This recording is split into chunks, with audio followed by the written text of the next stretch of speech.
All right, welcome back, everybody, to another episode of the Opposite of Cheating podcast. I'm Tricia Bertram-Golant, co-author of The Opposite of Cheating, and I have Lance Eaton with me today for episode 31. So Lance is another one of somebody that I know through Pod, professional. What is it? No.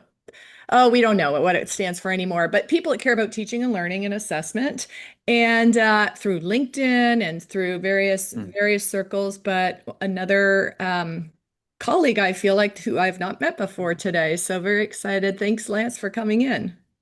Thank you so much for having me, Tricia. Excited to be here for the conversation.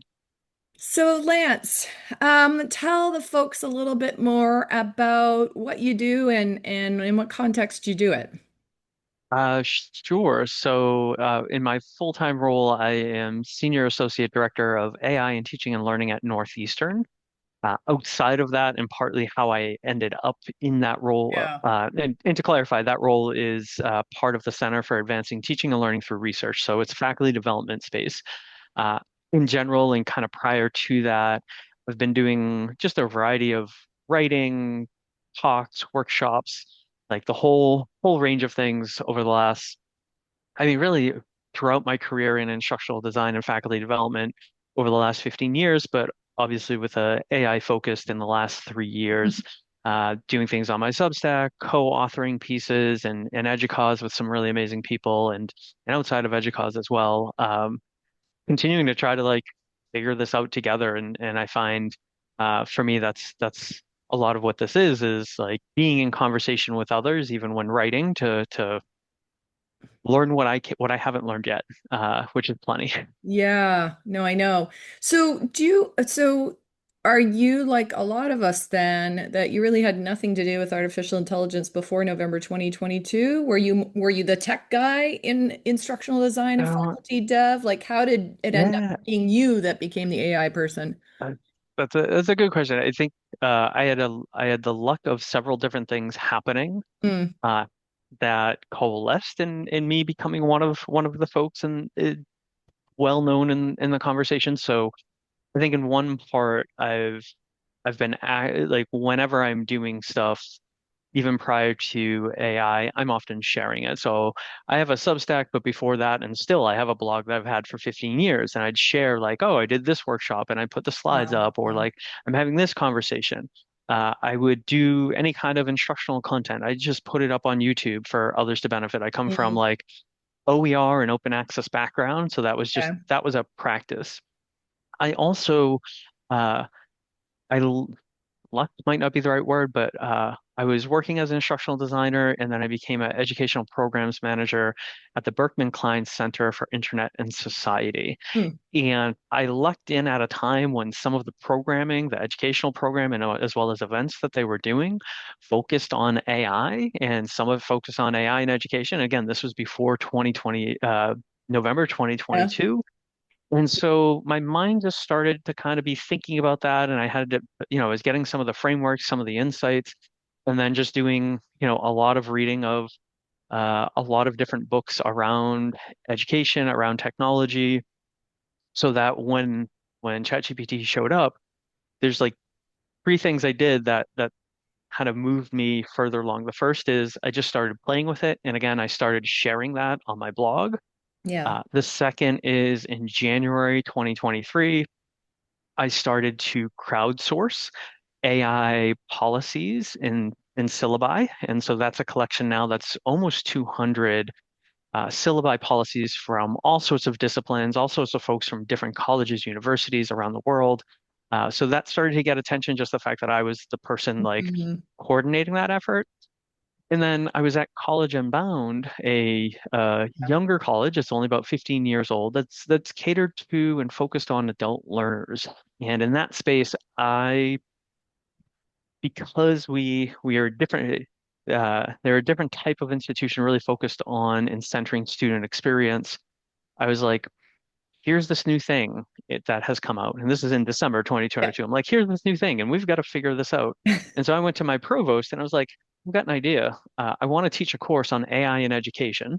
starting in the spring, and our spring semester started like January. January Yeah. 9th. Yeah. January 9th. So So in this is like two two and a weeks, half I weeks, wanna. pretty much. Right. I was just like, I'm like, can I do this? And Adam Bush, who's now the president of College Unbound, like he was like, yeah, go for it. And so I did. And, part of what I wanted to do there was with the students figure it out together and have the students like lead the conversation on what the institutional usage policy should be for faculty and students. Hmm.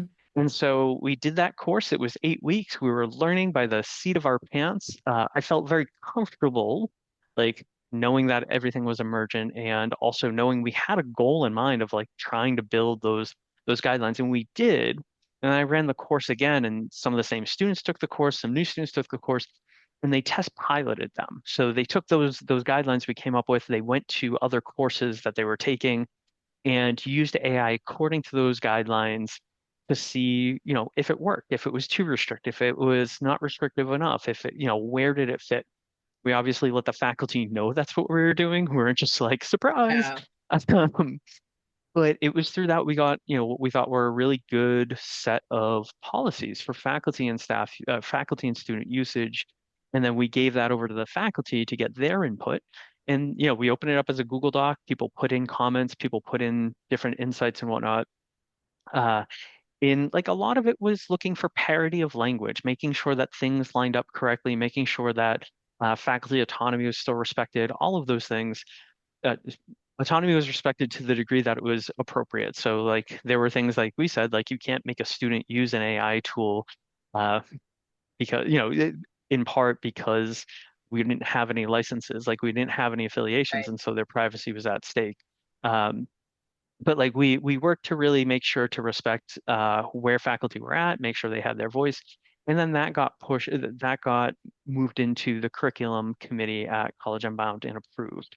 And so I still make this claim that like I'm 99.9% sure it was the first set of policies around AI for faculty and staff, faculty and student usage that were driven by and developed by students, Yeah. probably in the world. I'm pretty sure that's true. I just can't like I haven't Prove it. looked at every right, proven it. Well, the point of science is to kind of disprove it, right? So Right. it's There we up go. to somebody else to disprove it for you. Um, I have to just a little joke. I have to admit when you said to ensure there was parity, Parity, I'm Ah, assuming, and not yep. Parod. I was like, Yes. parity in institutional policy. That sounds so much fun. I feel that feels like a Saturday Night Live skit, It- or like it feels like there's gonna be that has to be something. Maybe I that's its own know. podcast. Maybe we work on that for one of your Substack posts, There we go. the parody of institutional policies. The Oh parody gosh. or the parody? Right. Anyways. Well, so speaking of parody, the joke one, I love the stories that people tell about the first time, and we're going to get back to the policy stuff, Mm, but I love the stories that people tell about the first time they remember encountering this idea of academic integrity, and some of them sound like parodies.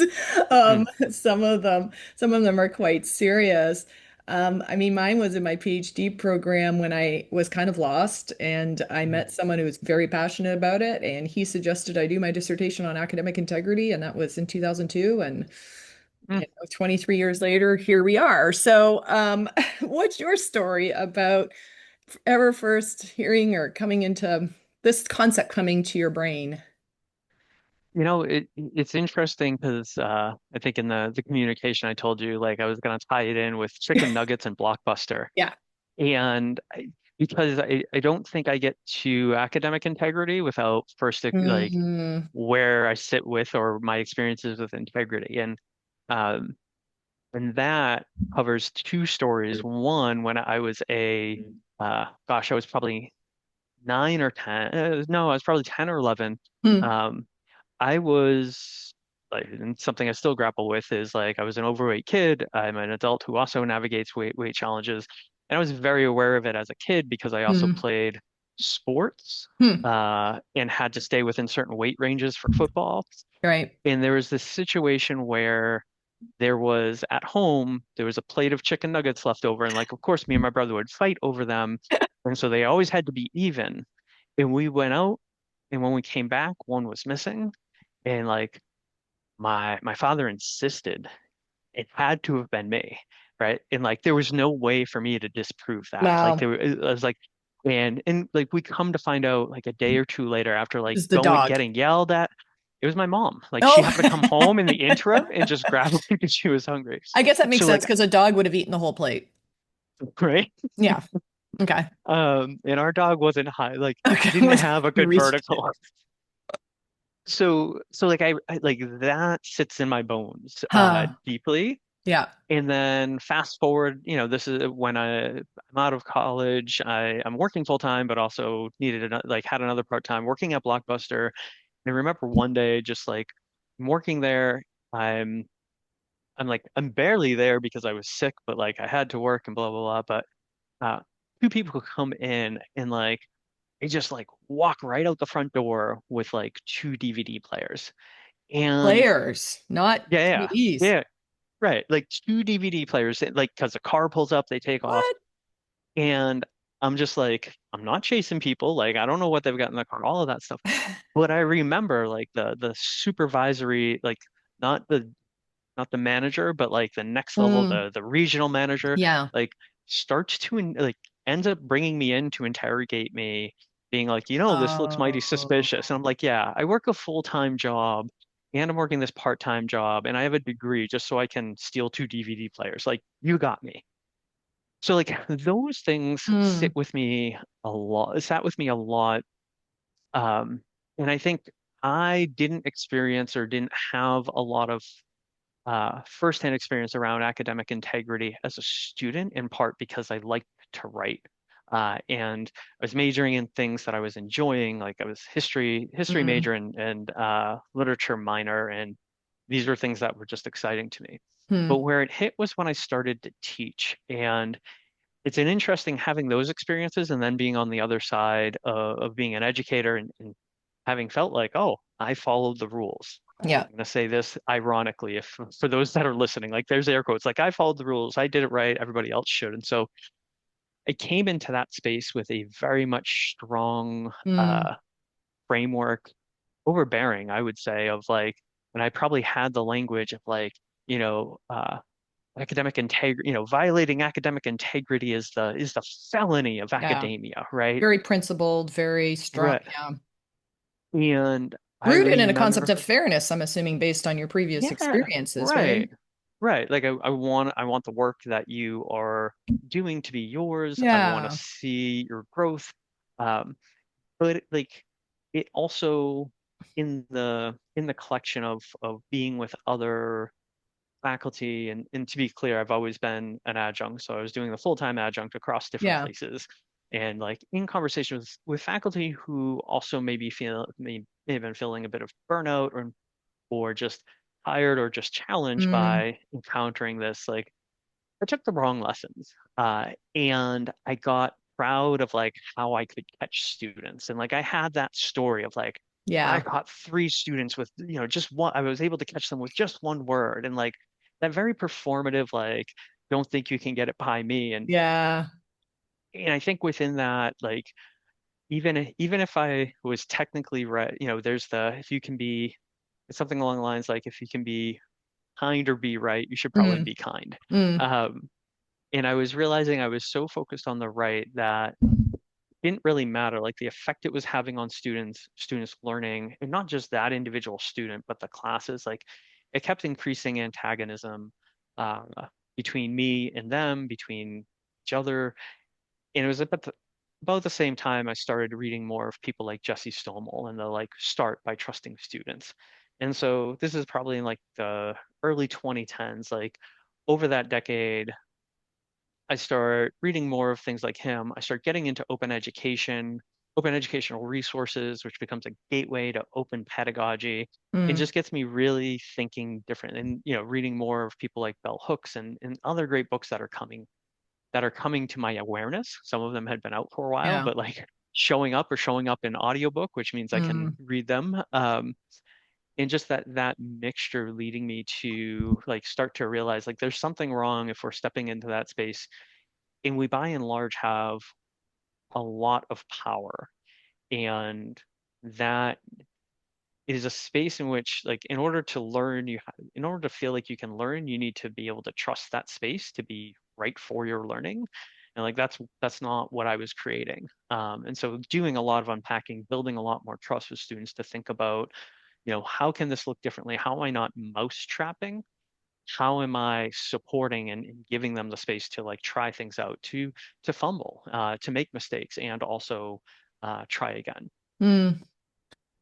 It's a really powerful story. And for, I don't know what we haven't been doing this long, so I have no idea what our age bracket is. But just in case kids, Blockbuster existed before streaming.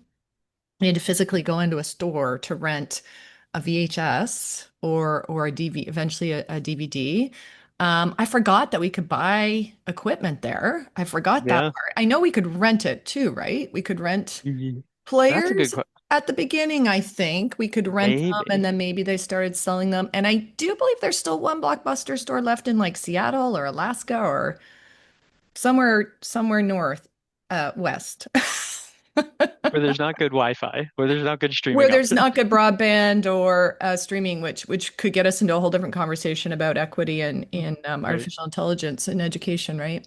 What a great story. What I'm struck with this season two of the podcast is this the word trust keeps coming up over and over and Mm, over again, and I enjoy the dialogue around that value because it's complicated, right? I did design, I was a guest on Jen Lang's Design for Learning podcast, mm, and we talked about this a little bit. And I said, well, we should trust that students are human and they're going to mm, make bad decisions under stress and pressure or when there's mm, temptations and opportunities, especially young humans, right? mhm, Those under 25. And so the kind of blind trust isn't good either because nothing anger students more than faculty ignoring cheating. mm, So what do you mean by starting with trust? What does that look like for you when you're either teaching or when you're coaching faculty or you're helping them design their courses? What does that look like? mm. I appreciate the idea of just like uncritical trust, I think Yeah. is a really Or expecting important thing. expecting students to be superhuman. Like, Right. okay, you've talked about you've always struggled with your weight, right? And I don't know if Mhm. you're a salt person or a sweet person. Which are you? Yes. Both. Yeah, I'm a salt girl. So like keep bags of chips in my house? No, not if I Hmm. want to be healthy, right? And so Yes. we don't put bags of chips on our counter and force ourselves to stare at them if we're trying to be healthy. But yet we Hmm. give students assignments that are so easy to cheat on with AI. We tell them not to, and then we say, I just want to trust them. And I Hmm. actually think that's insanely wrong to Hmm. do. So that's why I'm asking that question about what does that look like for you when you're either helping a faculty member design a course or you're teaching yourself? Um, I think there's several different pieces, and I think the first is even before we like getting to that is just the relationship building, because Mm, again like trust is relational right, and it's contextual, and so it's thinking about like how to do that in classes, how to build those relationships in advance, so that again like if you don't build the trust, there's no violation of trust. right. So like students aren't going to Mm, feel bad per bad. se, and Yeah. like that's not the goal, is to make them feel bad, but make them Well, feel like there's social obligation that democracy we are is built committing on to. this, right? Exactly. Yep. Yeah. So I think that like to me that's the first part of it, is just making sure to build trust in the classroom from the get-go, and recognize that. I think the other, and this is where it gets hard, is within the AI space, is we have to we have to also trust them, in the sense of we have to build a dialogue that like we're all just figuring this out. And so if you have like I don't for me, if you have solid, perfect answers for AI, I'm dubious, because like we're all figuring it out. This is a Yeah. tool that does things that feel very different. than just going to Wikipedia or, Yeah. grabbing a paper, or it has the potential to. And so, one of the things I always joke about is like abstinence is not the path, right? Like the abstinence has never worked. It didn't work in the war on Right. drugs and alcohol and all that. And so there's a like you have to step into the space and be like, listen, this we're figuring this out. Yeah. So I think that's an important piece is like building trust, but also being transparent of like, I don't have all the answers, Yeah. but what I want to do is figure it out with them. And so that's when it moves into, I also have to, I want to elicit from them and understand how they are using these tools to better understand. There's great activities out there, gradient.ai. I stumbled upon this last week, 2 weeks ago, where it's like you actually map out an activity and along a continuum, or you create this continuum from like no problem at all to like definitely don't use AI. Mm. And then you have this gray zone in the middle that's like not so Hmm. sure. And so for each of the tasks that you might have Yeah. somebody do an assignment, like we map that out collectively and then we Hmm. ask questions about the gray. Mm. And so like helping to elevate the reasons why or why not, I think is Hmm. important. So again, not just being like you can or can't, but the why, that transparency assignment design. And then also giving alternatives or like here are the ways to use it. So in the case, to use the potato chips, like Yeah. it's not saying here's the bag, but like here's the serving. Mm. Hmm. I think that's to me, that's some of You're what. allowed to have 4 ounces. Well, right. Like, but like you put that, you give them that, and Yeah. then you put the bag away, or you Yeah. understand, like help them like you're not having them face it all the time. Yeah. So I think it's those pieces and just trying to, in different assignments, make them mean something more. So again, that's why I've gotten into open pedagogy. I mean, that's what the courses that I was talking about was like. It was a course grounded in open pedagogy because there was a purpose. There was a tangible thing that students could understand we were Yeah. working towards, and how the different activities and assignments helped prepare them to collectively build that activity. So I think it's those things and along the lines, having it chunked out so that you can do that check and, giving some opportunity for like people are gonna like there's gonna be some folks that still go that direction. There are gonna be times in which, people are not gonna do the thing that we want them to do, Yeah. and that's also learning as well. The only other thing I would add is, and this is one that Autumn Caines introduced me to, which is when she teaches on all of her assignments, students actually have to answer the question at the end or just put a statement. It's not just a statement that I used AI, but you have to state whether you did or you didn't use AI. I thought that was Yeah. really interesting because she also makes it fairly normal to use AI. And so Hmm. it's like if they say they do, that invites a conversation to learn more about it. Yeah. And I think that's where we are is we're stuck. We have to learn a lot more. And the only way to do that is to play with it more and to like invite students to think about how they might use it and to learn from them. The thing I think is most important for me is students, when I engage with students with how they use it, I learn new ways of using it. I learn new ways Yeah. of like, oh yeah, that's definitely not cheating, but it feels different. And so I have Yeah. to think about that and how that fits in with like what the activity is, what the outcome Right. is. Yeah, I talk to students who are reported for misusing it, and I hear a lot of their uses, and I'm like, it wasn't designed to do that, and there are better tools. Like, don't use it for research, use Research Rabbit. Like, Mm, why are you using this? It makes stuff up. It's gonna send you in the wrong direction. So yeah, using that as an opportunity to educate students. Okay, so you were at College Unbound, which I assume was smaller mm, classes. Now you're at yeah, Northwestern, Northeast. Eastern. Northeastern. Yep. I should have known. Northeastern. Bigger classes, I'm assuming a lot of Mm, big classes. All of that, what you just said, sounds lovely. mm, Until I get into teaching Math 10 with 600 students in the lecture hall. hmm Then what? Yep. I mean, it How do is, I it how do is, I build a trusting relationship in that kind of yeah, setting? I mean, yeah. a lot of our institutions are not set up for what you just described. Physically, the situational factors of the classroom are just make it really Right. challenging. Yeah.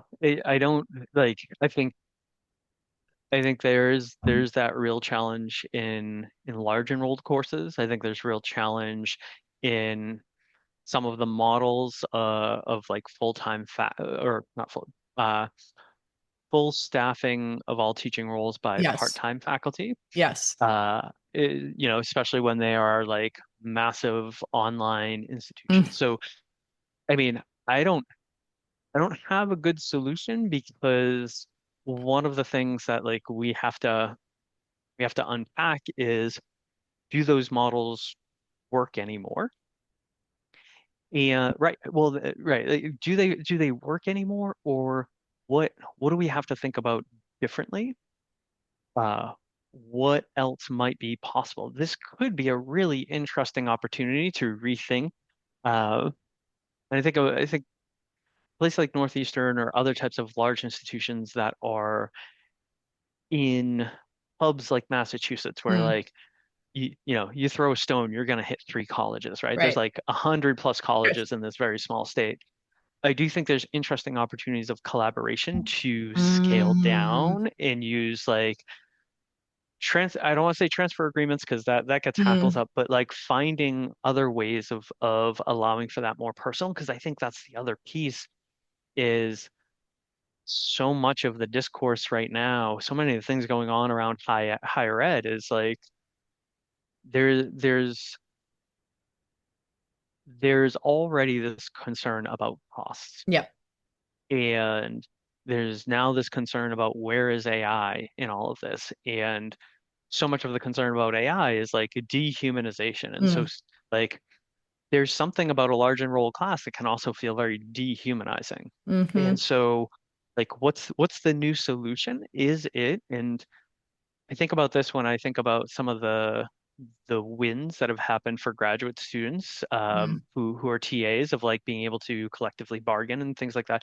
Is that a new or different role that becomes more uh, even more prescient in those larger enrolled classes? And then, it may not be the instructor, it may not be the instructor of the course that is building that trust, building that relationship, but doing really good mentoring with yeah. those, in which many of them do. Like, I don't want to Yeah. pretend this is something new, but like, there's a lot of great programs out there. But I do wonder about like having to really think about that model, having to build that Yeah. model or invest in that model more. Because I think so much of what I see with AI is, uh, how do we like, how do we replace how do we replace the small work, right? How do we Yeah. replace the simple repetitive questions? Yeah. But it's in those repetitive questions that relationships are born, or that the thing behind it exists. I just finished a book. I'll throw it in here because I think it's so relevant. Allison Pugh's Pugh, Mm. the last human job, Oh, yes, I and heard about that. it's awesome, and it focuses on this idea of connective labor, which is what Mm, teachers do. It's what therapists do, and always the push to like mm, have it do less. And so she did a 5-year study exploring lots of mm. different areas. And I think this is the thing, that this idea of connective labor feels like it's the conversation that institutions are going to have to be thinking about every time they're looking to put AI in somewhere, or just unpacking AI's impact in a place that is like a Yeah. large enrolled class. Yeah. Yeah, I agree. And that's my struggle, right? So when I'm talking to individual faculty, I want to give them ideas of what's in their sphere of agency to change. And then there's some things where it's like, you know what, the institution's got to change around this. There's the situation needs to change. And I keep saying, look, students aren't going to want to come to us to sit in big lecture halls. They haven't actually wanted to come to us for a long time to sit in big lecture Mhm. halls. They need to come to us for human to human learning experiences, application, problem solving, connecting. We need to be the human environment, not have them come and sit on their computers. Like, why would they physically come to campus just to sit on their computers? Yeah, and I think I've said this about AI, and I think this is the context that also applies, is one of the challenges. I had earlier talked about power. One of the challenges with AI is it changes the agency and power in a class in ways that higher ed and those classroom spaces had been constructed towards. Yeah. And so that idea of that human response, I think, or trying to rethink what that means is I mean what a lot of us are trying to figure out, or is like the question to be figuring out Yeah. is then what does that human touch look like? Yeah. Um, mm, And I really think, not to turn to a downer here, but I really think we need to think so carefully, and this is kind of tied to institutional policy, as we release these tools to students, or, they're using the free versions because the companies keep giving them away for free. mm, We have to acknowledge the lack of ethics around developing them and the lack of safety. I mean, I'm thinking of the case of Adam, and the ChatGPT lawsuit going on right now. Um, there's no, could we have a human professor that would eventually convince a student to take their own life? I guess we could. What's the likelihood of that happening in the last 200 years? I don't know that it has. And so we're releasing these tools to students in the guise of education and, oh, they're using it anyways, and the genie's out of the bottle and all this stuff. But really, there's there's some really concerning things about these tools. And have you talked about that in the sense of developing policy around, like, how do we mitigate those things when these tools have no, I mean, right, they have no guardrails, they have no morals, they have no stopgap measure. They're designed for engagement. And this kid Adam started using it for homework. He started using it for mhm. schoolwork, and it transcended, right? And so, have you talked about that at all at College Unbound or at Northeastern and the concerns there? N- Not as much, less so at College and Bound because so much of it was still immersive. Yeah, And at Northeastern, I think some of it is we're still in that discovery phase. I mean, I think for me, the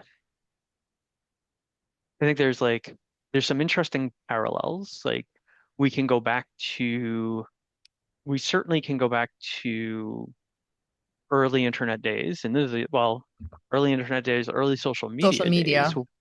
right? Where like the you might be going for one thing and getting another. And some of that, like there were, Yeah.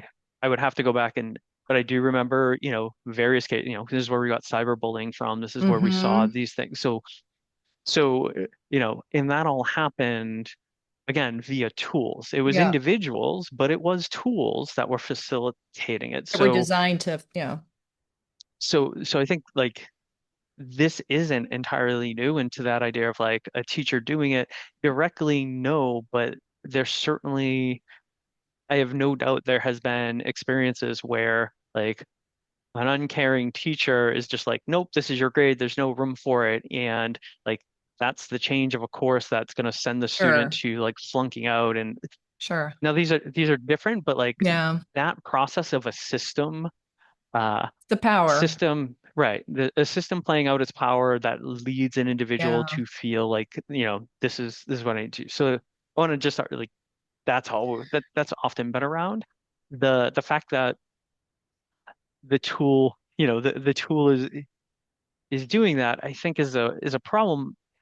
And it's a problem because part of it's a problem is that we haven't built really good like literacy and understanding around it. So I Yeah. think that's part of it. I like, That's what I was thinking, Lance. Like our AI literacy module that we created here didn't include anything about beware of it convincing you to do things that are against your best interests. And we're thinking about how to add that in. It's very delicate, but we do have to make sure students understand that how these systems are designed and what they can kind of pull them into. yeah, yeah, and I mean,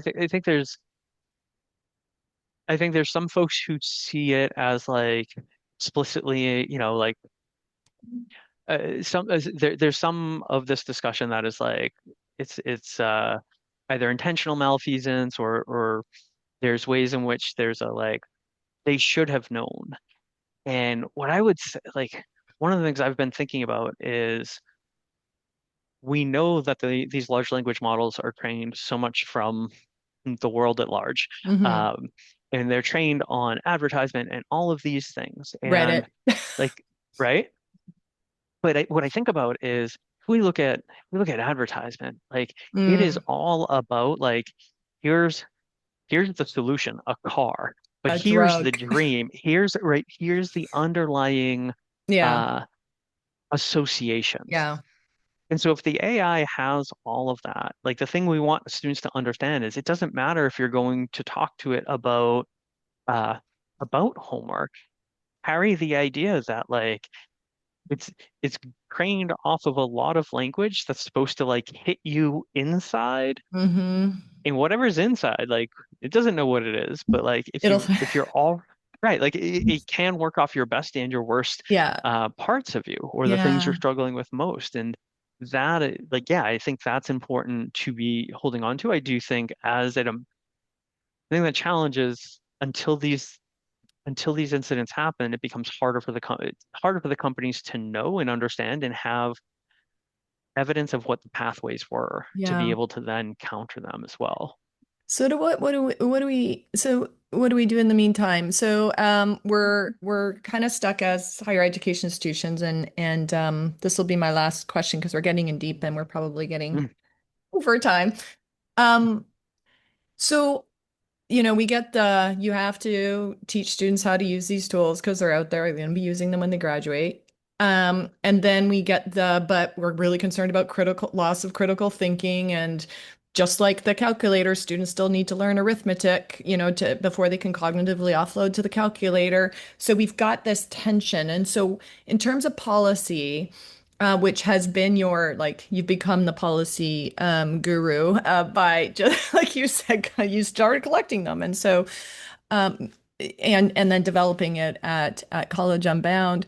So how does let's just stick with I guess a college professor in their individual class. How do they decide what my policy should be, other than looking at the almost 200 policies that you have and getting overwhelmed by all of the variations of them? How do they make mm. that call? I mean, I think it takes the steps I think are important is one, like first just like go and look at how is it showing up in the field. Mm. Um, Like your because field, I if you're think accounting professor, how right, it's being used in accounting. absolutely. Okay. Yep. Yeah, like look at what are the trends in the field because I Yeah. think that should be one significant area of Hmm. consideration. I think it's also just looking and reviewing like I don't think so. I don't think just having a policy, I think the policy is going to have to be really informed by everything pedagogically connected in that Yeah. course. And so it's looking at like what are the outcomes and what do I Yeah. have my students doing and where do I feel like where do I feel it's a detrimental to their learning? Yeah. Where do I feel like I'm not sure it's Hmm. detrimental to their learning? And where might it not be a problem? But it's not just like the assignment, but like all the parts of the assignment.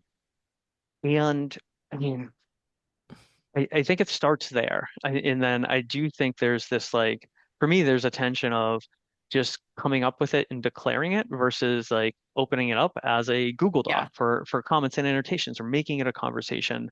Um, and then the clarity about why and like Yes. what's at stake in their learning and like having all of that and then like the asterisks of like subject to change because we're learning beings and Yeah. that like we may have to realize different things or just there may be new use cases that become relevant to how I think about Mm. the policy. Yeah. Um, for good or for bad. There might be like there's new things that can emerge being like, oh, well, if that tool's available and they can use it to help them, like maybe I do Yeah. want them to engage with it. Yeah.